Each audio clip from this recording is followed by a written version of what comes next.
In episode number 392 of the Reasons I'm Broke podcast, Troy from PREVIEWSworld guests on as we cover the coronavirus closures, the state of the comic book industry, the Robin 80th Anniversary Spectacular #1 as voted by you, the Brokehead Core. All of this and so much more on today's show.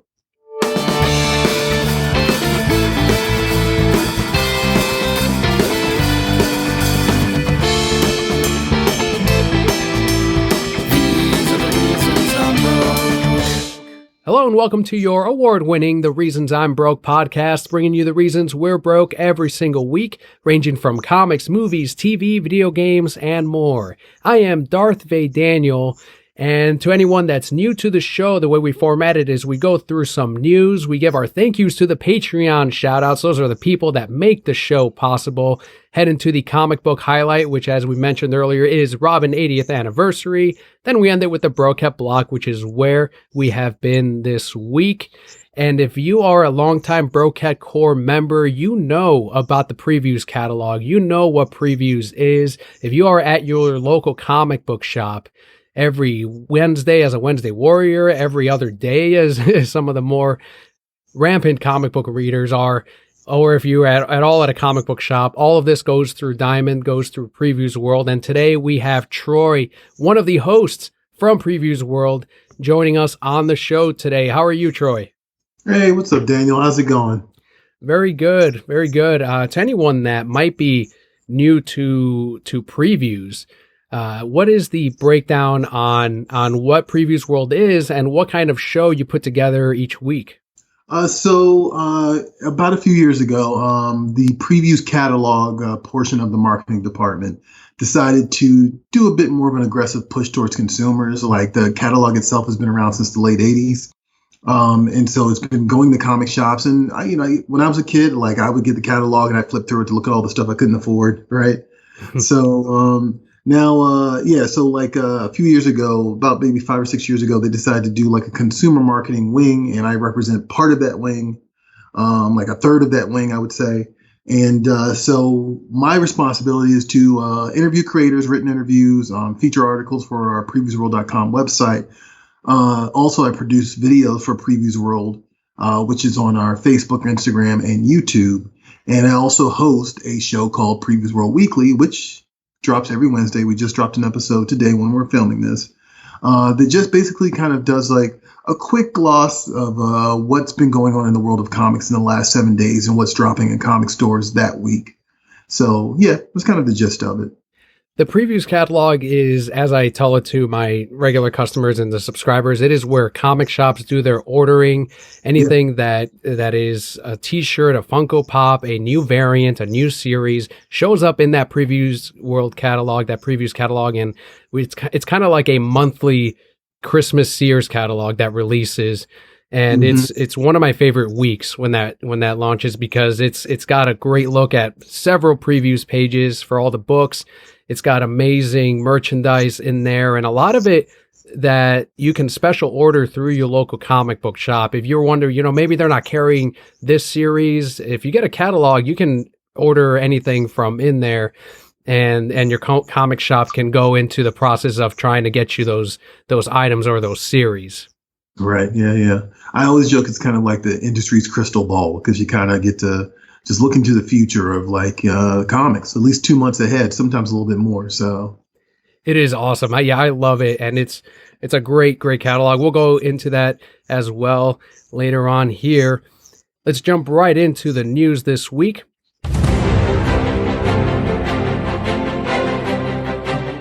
As you mentioned earlier, Troy, right before we started recording, the coronavirus has kind of changed the world day to day, and that goes from the comic shops to retails. And how has it affected PREVIEWSworld and the weekly web show you guys put together?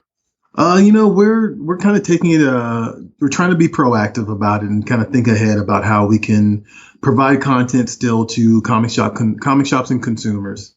There's been some discussion potentially of doing a sort of Google Hangout type of show over the next, hopefully, 2 weeks, because apparently, I guess that's as long as the quarantine is currently being presented as. And yeah, I just kind of hope that we can find like maybe creative ways to kind of engage people. Actually, something cool happened over the last 48 hours, I want to say. Just kind of like on a whim, I decided to create a hashtag called Comics in Quarantine, and also Geek Responsibly, hashtag Geek Responsibly. And I saw people, and it was because of the coronavirus, this whole thing. Like, we don't want shops to suffer too much because we know that people are going to be inside. They're not going to be frequenting retail outlets, of course. And so we just kind of wanted to at least do some sort of like community building thing that we could at least just kind of like keep the momentum of the industry going, like keep people informed, let them know what their comic shop is doing.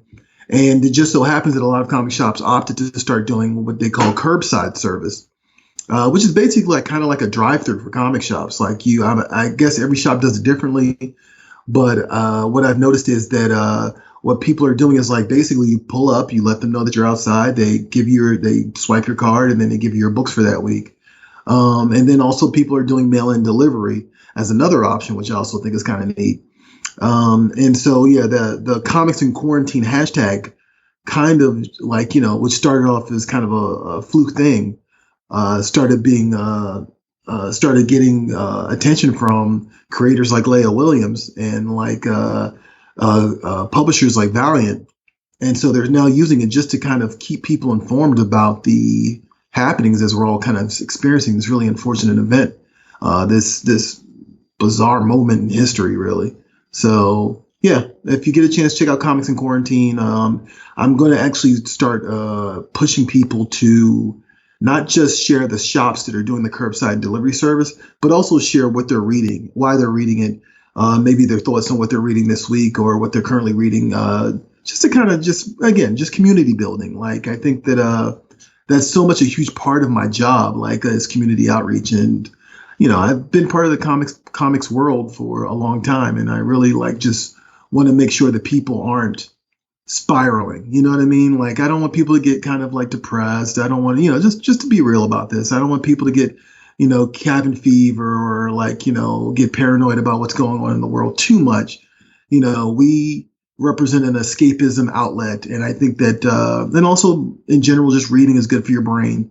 And since we're all cooped up inside right now and not really socializing, I think it's important that we just kind of give our brain a little bit of a mental exercise. Like, the combination of pictures and words can really just shake off some of the potential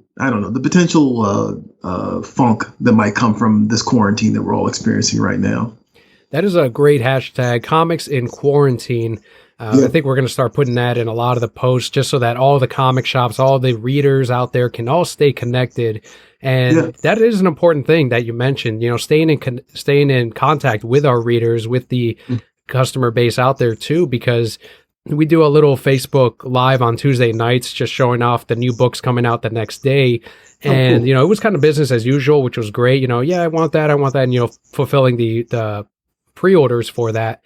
And one of the comments was, this is so great that you guys are still doing this week just to get away from all the negativity. It's good to see the positive from the things we love. And we were like, this is why we do it. But it's when someone says it that you're like, this really does resonate with people. Right.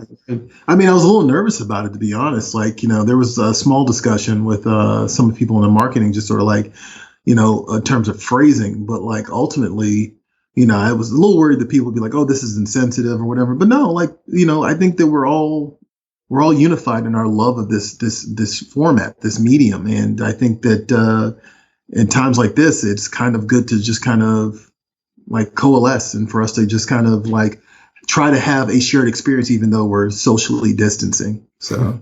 Yeah, absolutely.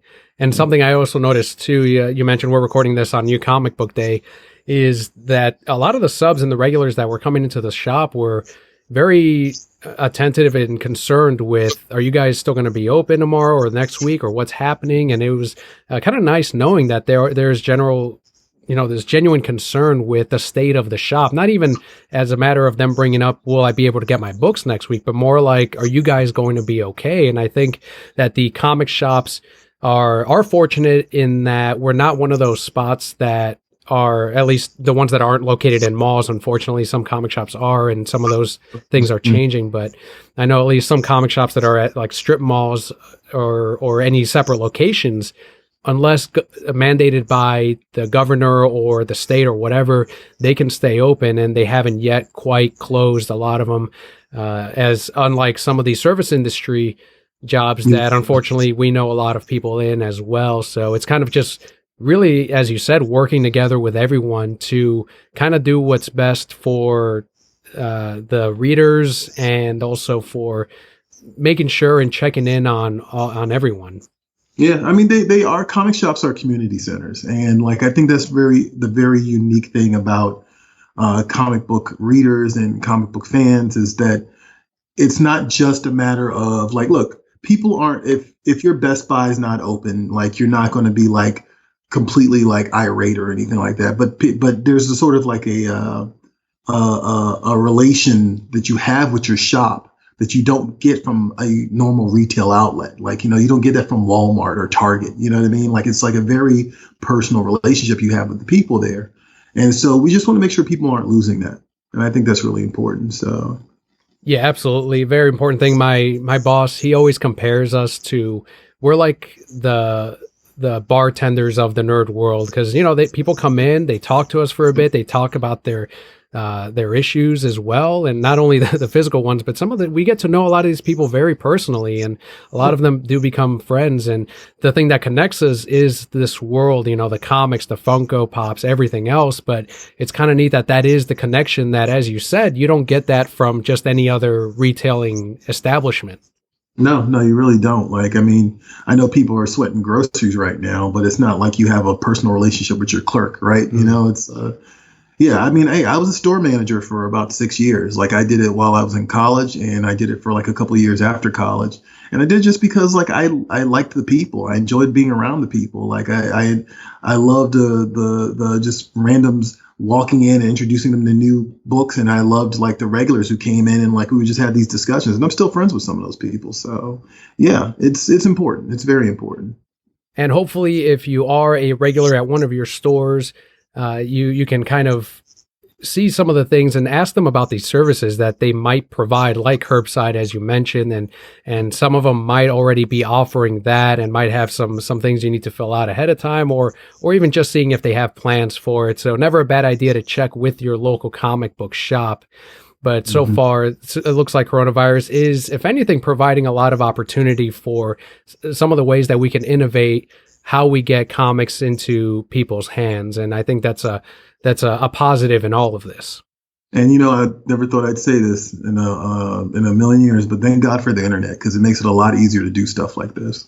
It really does. Yeah, it would be a lot more. If this was the 90s, you can't really connect with some of these people on the internet. Some customers can't leave their home, and this is how they communicate. They shoot us messages, DMs, and definitely a good time for all of this. At least, you know, that's one silver lining in this, which has also delayed our other things in this world that we do enjoy, like the movies, like the superhero things. Walt Disney Studios has gone ahead and pushed back Black Widow. Warner Brothers has delayed production on Fantastic Beasts, The Batman, Matrix 4. And some positives out of this, too, is that things like Birds of Prey have come out sooner on home video release. Troy, you as someone who loves all of this stuff, just as we all do, how do you feel about some of these delays in production and in releases? And are any of these projects things that you were really looking forward to seeing this summer? I was really looking forward to Black Widow. I am a MCU mark. Like I think that the Marvel Cinematic Universe is probably as good as comic book movies could get. And so I was really excited to finally see, you know, Natasha Romanoff get her own movie. I've been wanting one for a while. I've always thought she was a great character. I thought she was a great character when I read her Devin Grayson's book back in the early 2000s. Yeah, so it's a little unfortunate because I'm also a film guy. Like I went to school for film, so I really do value going to the movie theater. So yeah, it's kind of sucks that, you know, you got to just watch it at home now. Like, you know, these movies like that are made to be watched on the big screen, but it's the reality of what's happening now. Also, I actually found out that I actually just saw this before we connected here, is that they're deciding to release Bloodshot next week. Really? Yeah, they're going to drop it digitally next week, and I think they said the 23rd or something like that. So yeah, that's another one that's getting added. Also, there's no WrestleMania. That's kind of weird. There's no March Madness. There's no it's just a very strange time. So That's cool to hear about Bloodshot, and all credit always to Valiant because they're always out there busting their asses, getting their books into as many comic shops as possible. I think they're one of the publishers that work the most diligently and hardest at really listening to comic books shops and readers and seeing how they can get their characters into, in front of as many eyeballs as possible. Yeah, no, they really took a grassroots approach when they relaunched back in, I want to say 2012. And, I know this was a huge labor of love for everybody involved. I've actually gotten to talk to some of those people who were involved with it, who internally were either on the production side or internally were, just part of the process of getting it into Hollywood and connecting with Vin Diesel and, Universal. Yeah, it's just you want to see those. You want to see those underdog stories kind of come to their triumphant conclusion, and it kind of sucks that apparently I guess the movie was about a $45 million movie. It made like 23 million, so I guess that's not bad. But you want to see them do good, especially in this era of superhero movies. It just kind of makes sense that it should. Yeah, absolutely. You don't want just to have only the MCU or only the DCEU. You want every comic book property to succeed. Have as many different options as possible, just like comics today. Yeah, no, absolutely. And I think actually the funny thing about these comic book movies is as time goes on, I think people, it used to be that there was only really DC movies. And I think that the DC films, at least when I was growing up, were really just ultimately Superman, Batman, Superman, Batman, Superman, Batman. And so I think that it kind of tended to give people the impression of comic books as only one type of story. But I've always been of the attitude that, the superhero genre isn't really the genre. The superhero is really just the vessel that you can tell other genre stories. And so to kind of see these other companies like Valiant go out there and tell an 80s action movie, basically, with Bloodshot, but with sci-fi leanings, it kind of proves that no, comic books are a lot of different things, and they can be different things, and that exposes the mainstream to the range that is comic books. So I always like it when these things make good. And we're getting even more from the TV side, streaming services, all kinds of great stuff heading our way, thanks to the momentum that has not gone down on comic book movies in general, which is great. So all of that feeds into the things that we do love, which includes conventions. And ReedPop has decided to postpone May's Florida SuperCon here in Florida, in Miami, to July because of the coronavirus. They also ended up canceling the Retailer Summit in Orlando for MegaCon, which I was going to attend my first one, and I was really excited for it, but totally understand these changes and whether or not they end up delaying it or just hosting it next year. I'm not too sure. And have you been to some of these retailer summits? Yeah, I actually got to go to the Vegas one, which wasn't as fun as you would think it would be. I had to work the entire time, and it was I never quite got over the jet lag, and I was kind of there in and out for about 3 or 4 days. But these summits are actually, again, these opportunities to embrace the community and talk to people. And I actually got to give the opening speech. Kind of fumbled the ball a little bit, but nice. It's still cool though. But hopefully I can do it again. But I this is part of the reason I do this, man. I feel like these are my people. I want to talk to them. We share the same language. We like to talk about the same things. And yeah, it sucks that, the conventions are taking a hit. I think the entertainment industry in general is going to take a hit. And it's going to be a real test for the geek chic industry. It's been so dominant over the last, I want to say, 20 years? It really has like captured the zeitgeist, and so now it's going to be interesting to see what happens when we're kind of having to be pulled apart and go into our own silos. Like, is it going to be? Are we going to turn into Twitter, or are we going to turn into something better than Twitter? Yeah, and you had mentioned working from home, and this is going from across not just Previews World, but Boom Studios, Oni Press, Warner Media, including DC Comics, Marvel Comics, are all encouraging staff to work from home over the coronavirus.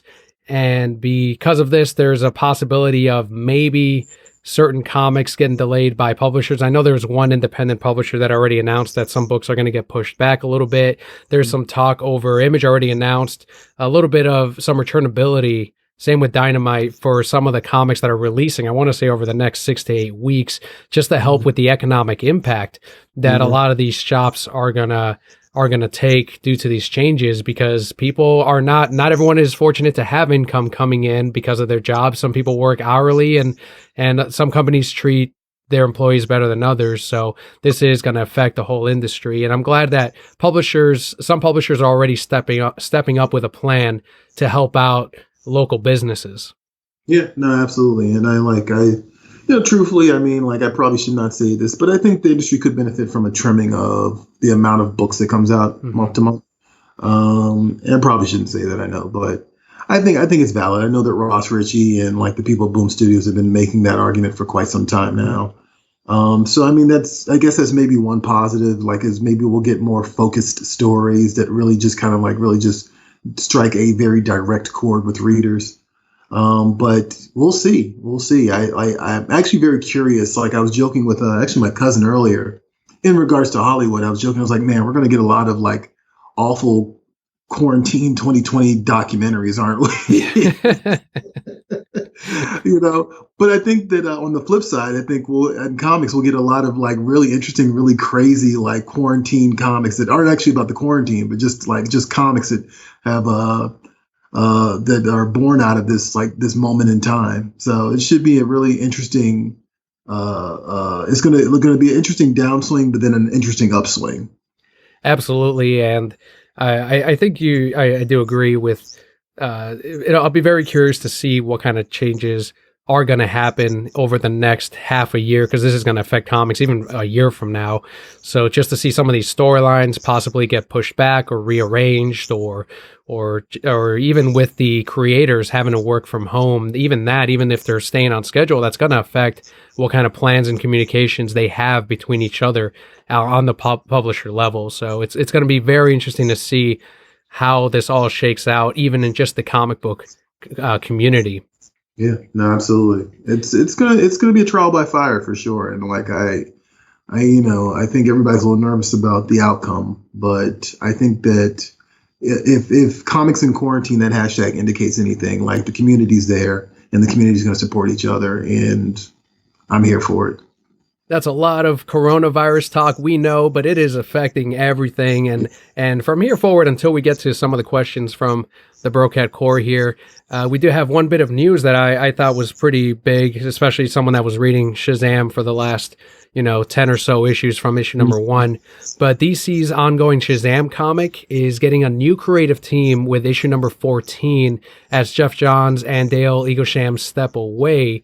We're going to have Jeff Loveness from Nova and artist Brandon Peterson from Green Lanterns that are going to take over the book. Have you been keeping up with Shazam, or do you generally follow Jeff Johns as I do on whatever he writes? I hate to say it. I don't read a lot of Jeff Johns. I read his Avengers when it first came out. I've been accused of being a Marvel shill. I'll just be very clear about that. I read his Avengers when it first came out. I've read some of his Superman stuff. And I've read like a handful of the things by him. I've never read his Green Lantern. I know that makes me a horrible person. Oh, it's so good. Yeah, and so many people tell me it's good. But Dale Eaglesham, I think, is absolutely awesome. He's Alex Toth and Jack Kirby, and actually kind of Barry Windsor Smith in a weird way, like, to me anyway, like kind of rolled into one. And he's absolutely perfect on that Shazam book. Like, he is exactly the type of person that should be drawing that Shazam book. But I kind of knew as soon as I saw the creative team, I was like, they're not going to do this forever. I'm glad that they did it as long as they did. And so, yeah, I also know that Jeff Loveness is actually a pretty cool writer. And who did you say the artist was again? It's going to be Brandon Peterson. Oh, Brandon Peterson. Yeah. And Brandon Peterson's been in comics for a long time. Mm-hmm. And actually, that's a great person to follow, Dale Eaglesham, because he's a good character artist. Like, he just like draws like distinctive, very heroic looking characters. So that should be pretty cool. I am glad that they put in a new creative team instead of just ending the book. I know it's been suffering with a lot of delays, and I don't know if that's just on Jeff's side of things, and he's also been connected with Doomsday Clock in a couple of delays, and so maybe that's what it is, but at least they have enough confidence in the title to at least put in a new creative team, continue the book, and I'll give it a couple of issues just to see how it flows with Jeff's established story, which I'm assuming is what we're going to sort of see some of the inspiration for in Shazam 2, since a lot of the first movie pulled from Jeff's New 52 iteration of the character. Yeah, I mean, I also have to give credit where credit's due. Like, I think the about face that the DCEU did in general was, I'd say I'd have to credit him somewhat for that too. So, yeah, like this, I walked into that Shazam movie thinking like, oh, people are saying it's good, maybe I'll go check it out. But I had no real interest in watching it at first, and then I saw it and I was like, actually, this is a lot of fun. I kind of like wish this movie came out when I was a kid. And to read the Shazam book that he did afterwards, it was like the perfect companion piece. Like it was perfect. You walked out the theater and then picked that up, you would have been able to like just flow right into like the world of Shazam in comics. Yeah, it almost seems like it takes place after. It could have even just fit right in after the movie. You can film that first arc and throw it up as Shazam 2, and it would have been just fine. It almost picks up right afterward, which is really neat. Yeah, no, absolutely. It's just a fun book. Like, yeah, I'm glad that they're getting a good creative team to follow up on that. We're going to talk some Robin, 80th anniversary, 80 years of Robin. First, let's do quick shout outs to our Patreon backers this week.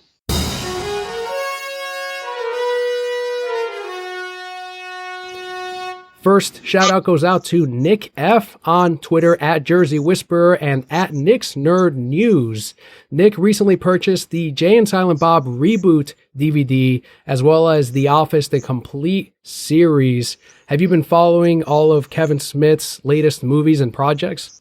Not the latest ones. I know that he was doing a relaunch of Jay and Silent Bob. I'm actually an old school Kevin Smith fan. He was one of the people that actually made me want to get into film school in the first place. Beautiful. Which is ironic because he dropped out. But like, I haven't really caught up on like all his new stuff. I think I saw Tusk. I saw Red State. It's a good one. I think I saw maybe like a fraction of Yoga Hosers. I've mostly been paying attention to his podcast for like the last couple of years. But eventually I'm gonna get around to the Jay and Silent Bob thing because ultimately I'm a sucker for anything Kevin Smith. He really inspires so many out there. I think even more than he realizes. And yeah, people tell him at the talks all the time, hey, you inspired me to do this and that. But I think it's even more than he thinks. This podcast was inspired by Kevin Smith, as he constantly always says on Smodcast. Get out there, record something. And then back in 2012, I was like, you know what? He was kind of that final push of, all right, I'll do this thing. And I had been mulling it over for a while. And those words, and it's something that we've said here on the show before, and I've thanked him on Twitter, but that's the reason we're doing this show now. Kevin Smith is huge, and we've obviously picked up a lot of Smodcast listeners as well from throughout the years. I think a lot of the audience members are there, so that's really cool that he inspired both of us in several ways. Oh yeah. Like I know, like I have friends who always like, oh, I was inspired by Paul Anderson, or I was inspired by Wes Anderson, and I'm like, it was Kevin Smith and Robert Rodriguez for me. Next shout out this week goes out to Julian W on Twitter at Kage023 and at Lazy Gaming Guys. He's been streaming Monster Hunter World Iceborne. Have you been playing any games at all during this stay-at-home period, Troy? Not yet. I have a Game Boy Advance that has multiple games that I have never really dove into. That I'm kind of thinking maybe I need to take some time and actually like delve into if I get time. My job at PREVIEWSworld has not slowed down despite all this. Just trying to find, and also the way my brain works, I'm trying to come up with new creative ways to get around the coronavirus, shut in, and like try to find new ways to engage with the community. Mhm. But games are on my list. I'm actually a really bad gamer right now. Like I haven't been a good gamer in like several years at this point. Like I have so many unfinished games sitting on my Xbox. I probably have a few sitting on my PlayStation, and that's not even like plugged in right now. Like my Xbox is a glorified Blu-ray player. So Yeah, that's something that Kelly and I, ever since we had Leo, he's 2.5 years old now, but it's like, it's being a parent is its own full-time job. So it's like, all right, well, there goes games, but he's our first one. So I was like, oh, I'll get a chance to play these games. Not the case, not the case. And I'm one of those gamers that once I start something and I stop for even a week, I'll completely forget where I was. So I've just been kind of discouraged to start anything until he reaches that age where maybe we can play a Mario game together. But I think that's going to be a few years down the road. right. But you know what? It'll come full circle. The nerd gene doesn't go away. I've noticed that about my friends. I have a buddy whose like kid is like just gravitated towards all Marvel stuff, and like that's exactly how he was when he was a kid. Like it was just like Marvel, Marvel, Marvel, Marvel. So I'm like, yeah, it'll come around. That's good because I hear from parents that it's either the complete opposite or they're into that stuff too. I have some of my subs that are like, yeah, I tried showing him Star Wars and he doesn't care about it at all. And that's like my big thing. And then I have other subs that are like, no, he's watching Star Wars now and he can't wait to watch the next one, or she can't wait to watch the next one. And it's kind of interesting how it's polar opposites. It's rarely like just the middle. Right. Final shout out this week goes out to Christian on Instagram at Christian.ch131. Christian went on a 6.7 mile hike with an elevation gain of 43 feet. He is a workout fiend and puts me to shame. Christian, that is awesome. Great workout. I don't mess around with any of that anymore. Not since high school, I think.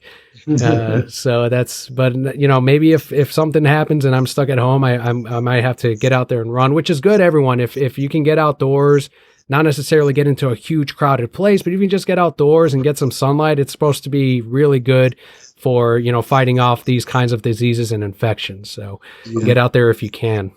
Yeah. Don't have to be part of a marathon, but you can do things. Mm-hmm. But thank you so much to Christian, Julian, and Nick for your Patreon support. If you too would like your shout out, head on over to patreon.com/thereasonsimBroke. For just $1 a month equals out to 25 cents an episode. You too can get your shout out. You get the episodes early. You get the Batman the Animated Series commentary that we're putting up now and more. So huge thanks for supporting the podcast.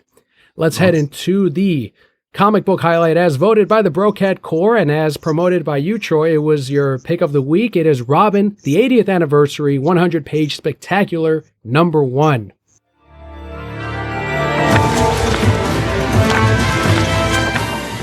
Yeah, no, this is I'm actually a big fan of these DC anniversary books. Like, and they, of course, because of the way these characters were originally introduced, they're happening in succession. Like they're just back to back to back. But it's interesting because like I kind of go in and out sometimes with the DC universe, like, and it's not even because of quality or anything like that. It's just that there's a lot of comics that come out, and so I kind of like pick and choose my favorites and just kind of stick with that. But Batman has always been my favorite, and by default Robin as well. So it's actually kind of cool to see them not gloss over his 80 years of existence, but actually give him and the different Robins of the last several decades a spotlight.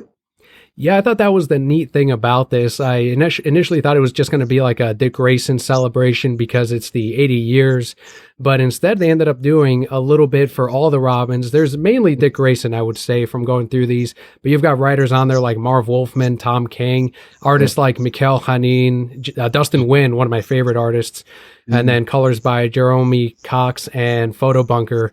And all of these things are written as not as serious world building stories that you're going to have to read the next issue of Batman to understand part 2 of this story that they set up. This is all standalone stories, just like the annuals, just like the issue 1000s, where if you are a fan of any of the Robins, you're going to have a story in here that is going to celebrate that character. Yeah. No, I love that. I think that's actually a really cool way to go about it. I also love that. I don't know. I think the the 100-page spectacular. I actually think that's actually kind of cooler than the Superman and Batman things they did in the Wonder Woman things they did recently. Like, I don't know why. I just love that idea of the 100-page spectacular.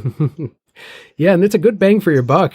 If you take that page count and you compare it to some of the other comics out there, it's definitely a value book for all of the giants and the spectaculars that have released. Now, DC doesn't get enough credit for that. I think, I often hear people complaining about page count versus the amount of money they put into a book or the amount of story that's in a particular book. But I'm actually a big fan of the DC Black Label because Yes.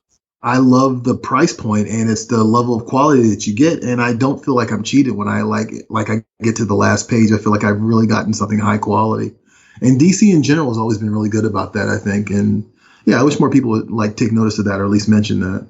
And one of the other things about the Black Label books is there's absolutely no ads in it. And it's easy to forget that because you flip open the page, you start reading, you get to the end and it's engaging and you're like, all right, next book. But it's easy to forget that it's like, no, there's no ads here. And I know if you're anything like me, I'm kind of programmed already, like, all right, ad, keep going. All right, here's the story. And it's almost like second nature. So it's easy to overlook that in the Black Label books. Right, absolutely. But with the Robin Spectacular, I actually haven't gotten a chance to pick it up yet, but I'm definitely going to pick it up because I mentioned this on this week's show, but Robin's the sidekick to beat. You know what I mean? He's like the sidekick of all sidekicks. People when they make jokes about sidekicks, they say Batman and Robin. Mm-hmm. And I think that his place in the Batman mythos, right? How he brought levity to the Cape Crusader, right? How he ultimately brought some more humanity to the character over several years. And then when he's absent, when Dick Grayson decided to go his own separate way, Batman got a little darker, or whenever they tease the idea of Dick Grayson dying or a Robin dying in general, Batman goes into this reclusive, angsty, angry mode. You know what I mean? Mm-hmm. So it's good to I just love those character dynamics. I think that's always one of the things about the Batman books that I have always enjoyed is just not so much just Batman being Batman, but how Batman relates to other characters. Yeah, that's an important part that we haven't seen, I don't think, done too successfully on the live action side of the movies. And I know they touched on that a little bit in Snyder's universe with the death of Robin, but we didn't get a chance to really flesh that story out, unfortunately. And in this case, you're right. Every time being Robin, having a Robin is a huge part to Batman and how he operates. As much as he might want to pretend that he does this on his own, he's got his own plan. They really bring a lot of balance to Bruce. Right. No, absolutely. I'm actually of the mindset that my favorite Batman stories usually are the ones where he's kind of forced to reevaluate his mission because of someone in his life.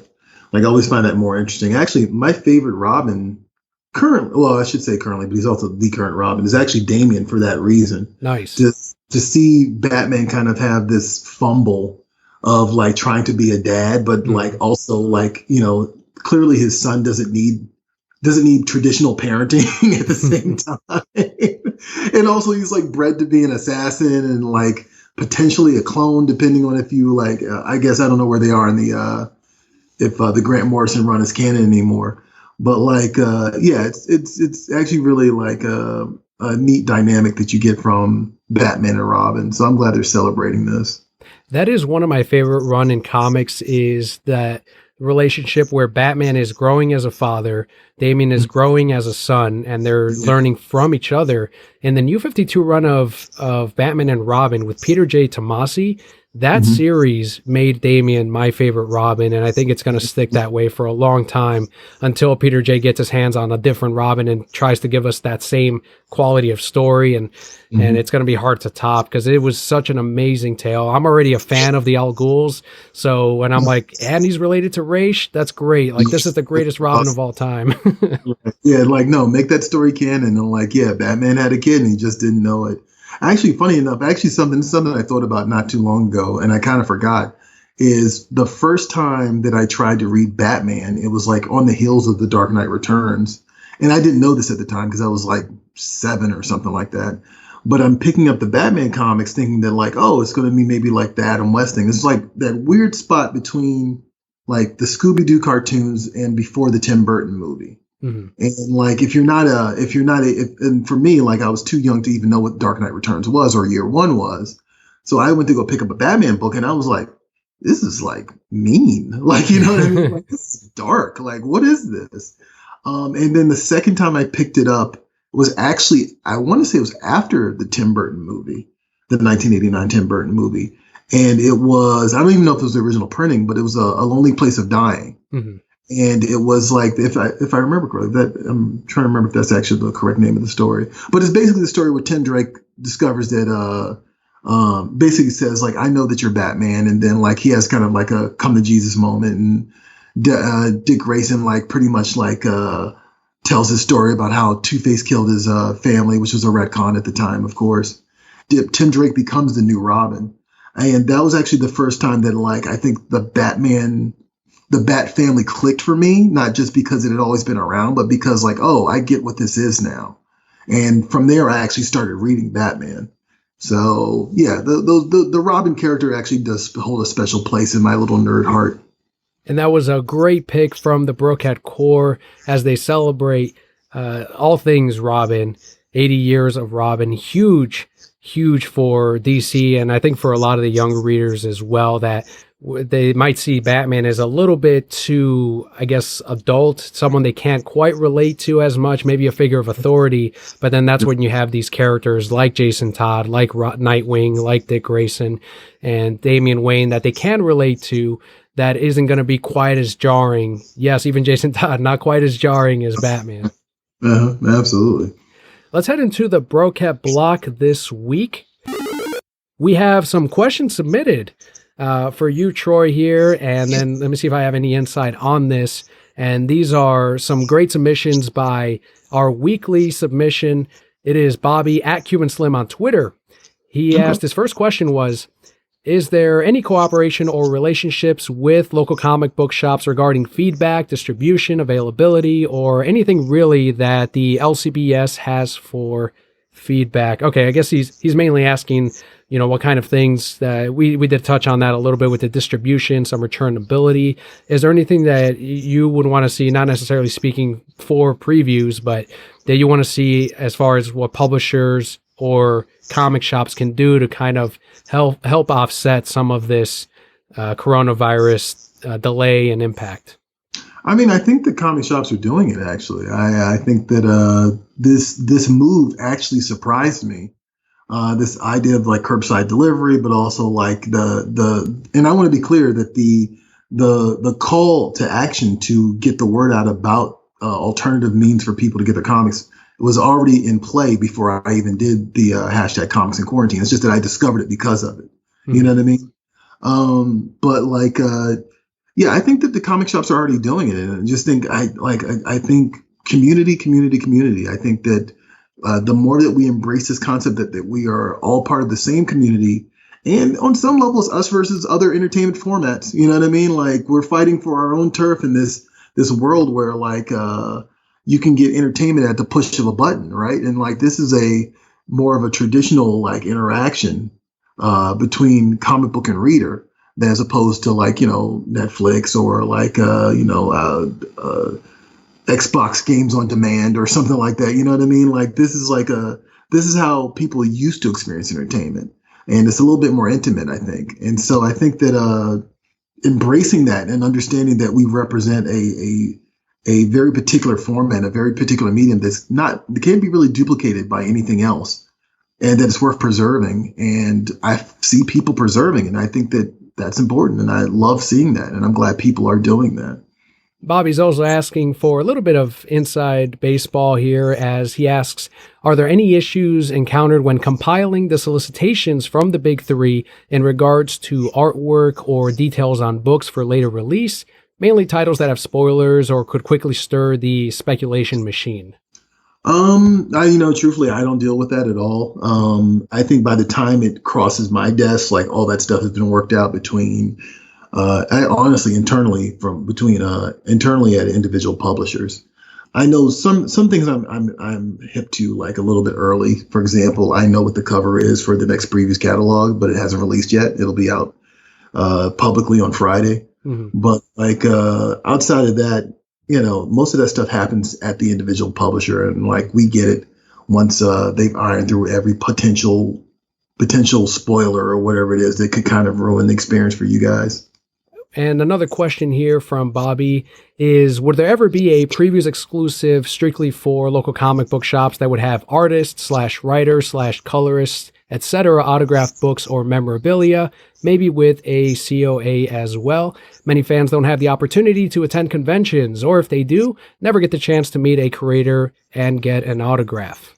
Actually, funny enough, there have been a few Funko Pop previous exclusives that have floated around. But well, I'm sorry, is he asking specifically about comic books? He's asking for autograph merch from these comic creators, which could be Funko Pop. I know I've seen some stuff from Dynamic Forces each month that kind of provide a little bit of that. Right. Yeah. Yeah. Like, no, I mean, I think that's a good idea. I think that previous exclusives in general should be more of a thing.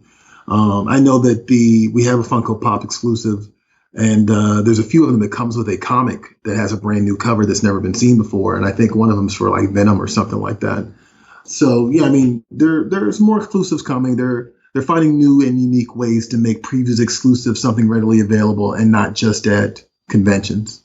Yeah, that kind of also gets the wheels turning a little bit, at least for me. I've seen a lot of these comic creators on Twitter talk about, they're pushing their commission prices and really trying to get their work out there because of these unfortunate con cancellations that heavily impact their income for the year. And I don't know how feasible this is at the moment, but some of the people have talked about hosting virtual conventions, or even if there's a way to team up with comic book shops to provide some of that experience. And that just came to me as I was reading his question of, if previews were to somehow provide something outside of the Dynamic Forces stuff to sort of replicate that experience a little bit of having that signed item or that signed thing, now that cons are going to be, more or less canceled for the next couple of months. That's actually a really good idea, actually. I actually would love that. I mean, I am in marketing. It's something that could be brought up in conversation. No promises, but I think that, yeah, especially as you put it, the current situation that we're in, kind of makes sense to give people some alternative methods to interact within comics and to get things exclusively through comic shops or through previews.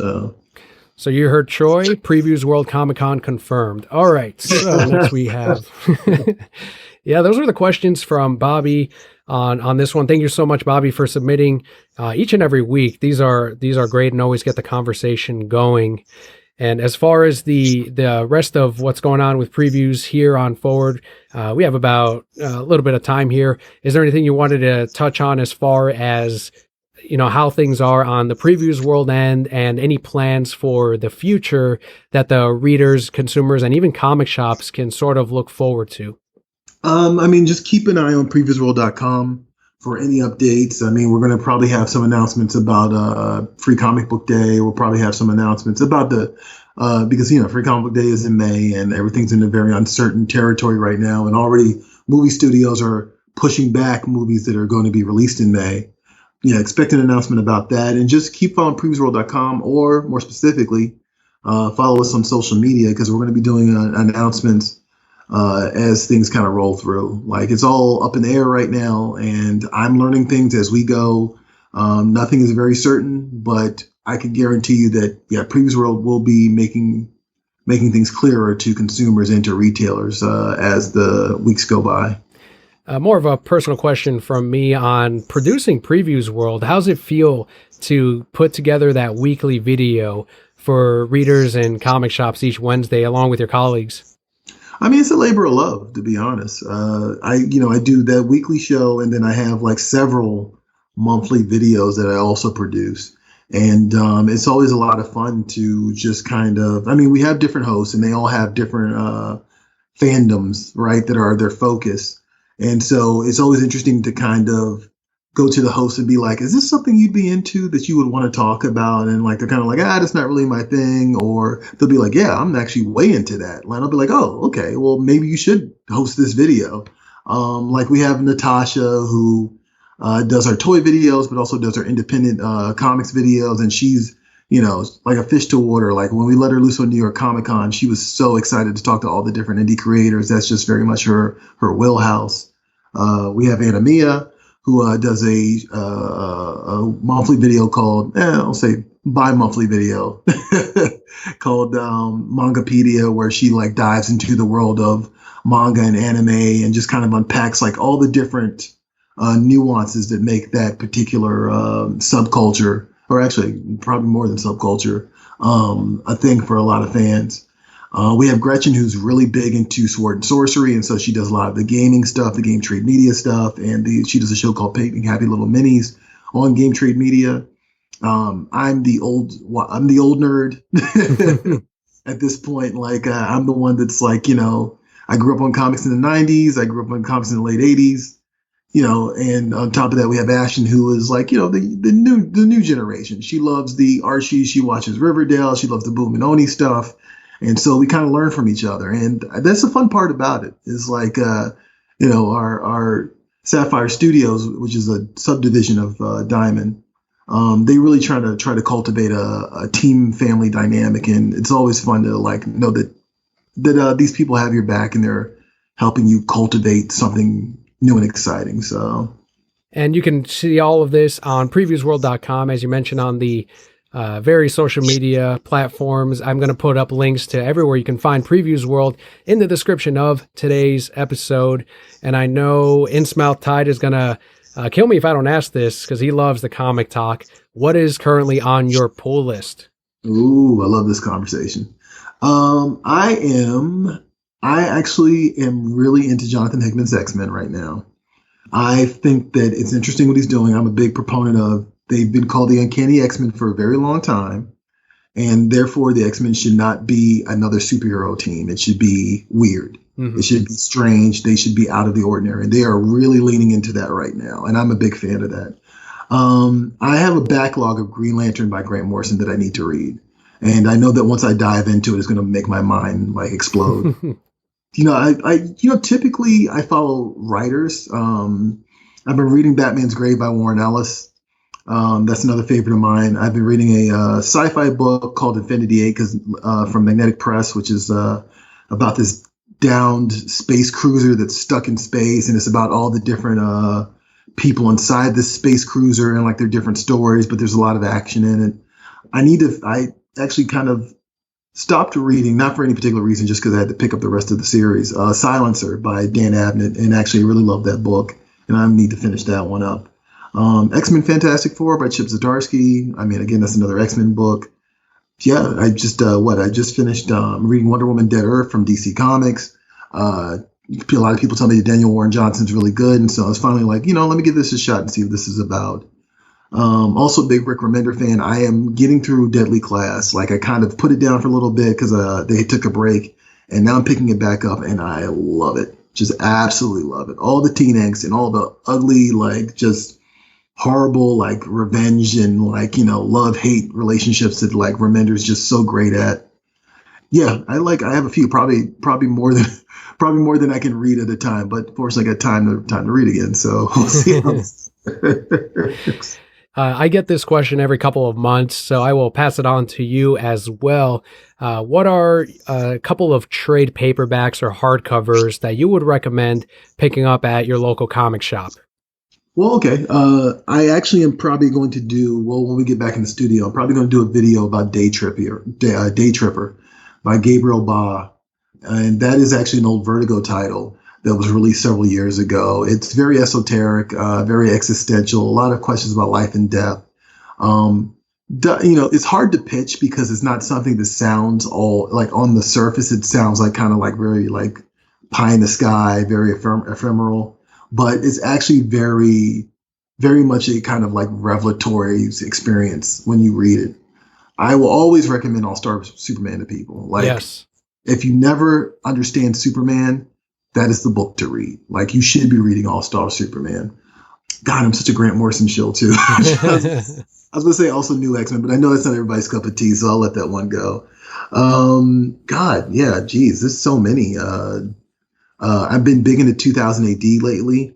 So I've been reading a lot of like playing catch up on a lot of that stuff because I'm a big, I grew up, my early 20s, late teens was reading a lot of Vertigo stuff. And I never understood that a lot of those guys came from 2000 AD. So I'm reading a lot of that lately. There's a book called Britannia from Valiant Comics, which is about the world's first detective, and it takes place in Rome. And that is a great like supernatural story, or it has supernatural aspects, but it also ties into the greater Valiant universe, which you don't even have to know that to read the book. It's Peter Milligan, and there's 3 volumes. Those are all available in trade right now. God, just so many. Like I have a whole bookshelf. I could just keep going. No, these are great. And these are ones that even if your local comic shop doesn't have them in stock at the moment, make sure to ask them because a lot of times they're able to order these things in straight from Diamond and they can do some special ordering for you and get some of these titles that they may not normally carry. And that's why it's such an important thing to get that previews catalog every month because then you have access to all of the things that they can order due to space and budget and everything. Not every shop can order every single item in that catalog, but that's why there is a catalog so that you can get your orders in for those special items, for those lower print items as well that might not normally be available or that you may not even know about that is releasing. No, absolutely. Like, I mean, it's your tome. Like it's the thing that you can go to every month and just get an idea of where the world of comics are going. And I also will point out that like the catalog is also available online. We have all the items available on our website every single month. So I know sometimes people go to shop a little late and they can't. I've heard a lot of shops tell me that like they usually sell out the catalog the first day. So for those of you that have that experience, you can go to the website and like, I'm not trying to undercut comic shops because you can go to the website, look at the website, see what you want to order, and then go to your comic shop and pre-order stuff too. So. And that's also a title that can be added to your subscription. I know we have it on our end. Some people that are like, I need a previews every month, just drop it in my box. And that can be added to your pull list automatically, which helps shops in knowing how many catalogs to order every month so that they can up their numbers and really find that ceiling on the catalog. And we just had Kelli join us right now. Let me set this up real quick as she joins us for the tail end of today's episode. I had to make some kind of appearance. I couldn't have my palpicate take over and then just disappear into the night. Let me adjust this microphone here. All right, Palpa Kelli, you took over last week. And I did. Not going to miss this week, clearly. I couldn't. Even if it was just for a little bit, they had to know I was still here. There you go. We appreciate it. Yeah, we're wrapping up this guest show with Troy. We're talking about the previews catalog, how awesome that is. I know you quickly flip through to the back and flip it upside down and go through the merchandise, the T-shirts, the statues. Yeah, that's the best part. It's so cool. There's so many different things where I'll be like, oh man, that's so cool. We have to add it, to my collection. Right. No, I'm for import toys, so I totally understand what you mean. Yeah, it's awesome. And then sometimes I like laugh. I'm like, look at that guy. Right. No, sometimes some of those import toys are out of control. Yeah, sometimes we'll when we're doing our monthly order, the boss man and I will point to one of those and we're like, eight of these, right? Yeah, 8. All right, cool. All right, those will go over well. Do you have anything to ask Troy as far as previews or Previews World? Some of the things that maybe a question you've always had about the previews catalog. Are we ever going to get stickers like the old Sears catalog so I can just sticker them for Daniel? You did bring that up. That's right, like a year ago. Yeah. So the old, the Sears Christmas catalog or the Toys R Us Christmas catalog used to have all these stickers so that you could like split them with your siblings and like, I really want this. I kind of want this. And then you just hand it to your parents. Actually, I didn't remember that. Okay, I'll have to bring that up to people. Maybe that's bonus to. I've revolutionized everything. There you go. No, it's a new idea. I work in marketing. I'm all for it. Troy, anything else you want to touch on before we wrap up today's episode? Just check out the hashtag. Check out the hashtag Comics in Quarantine. People are just sharing, and I'm actually going to jump in there probably tomorrow, actually, and start sharing just what I'm reading on a day-to-day basis because I try to knock out at least 2 books per day myself. And yeah, just stay engaged with the community. Like this is a tough time for everybody, not just the country, but for the world. And I think that all we have really now, all we can really do right now is just share with each other. And let's not tear each other down. Let's not make each other paranoid, because I know that's a real thing right now too. I go through that as well, where I'm like, where is this going? This is like the beginning of Planet of the Apes. But at the same time, I think it's important that we just engage with the community, because like I said, comic books are unique. Like there is nothing else like comic books. Like there is no other community like it, and like the way that we engage with comics is different than everything else, and I think that's worth preserving. So let's try to preserve that. So yeah, definitely check that out. And there's going to be links, as I mentioned earlier, on everywhere you can find Previews World. Any personal plugs, Troy, that you wanted to give the Brocat Core if they want to try to find you? Check me out. I'm pretty much on Instagram, Facebook, mostly Instagram, but Instagram, Facebook, and Twitter at TJA Comics.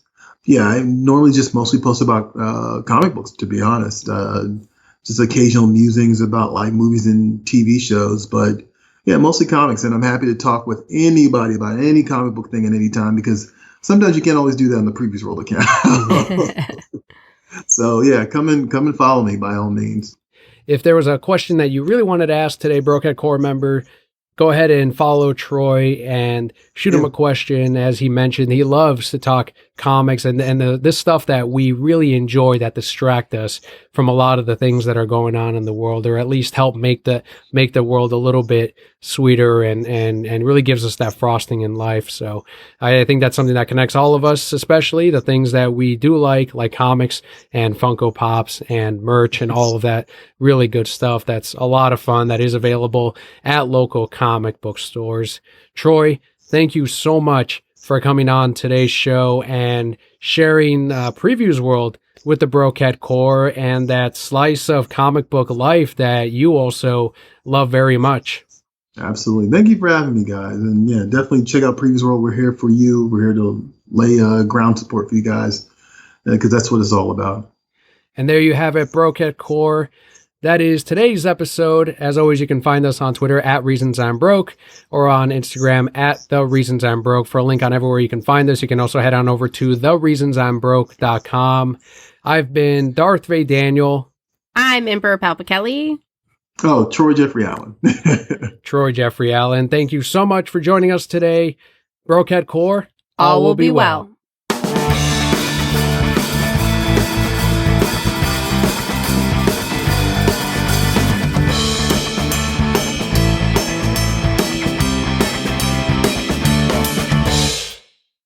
Must be nice that you can just jump right in at the very end. I mean, I know everyone works for you since you're the Emperor, but do you just walk in late anyway to the Death Stars and just for the novelty of it? Well, yeah, because I know that at any point I can walk into any situation, assess what's going on, and just jump in and get stuff done.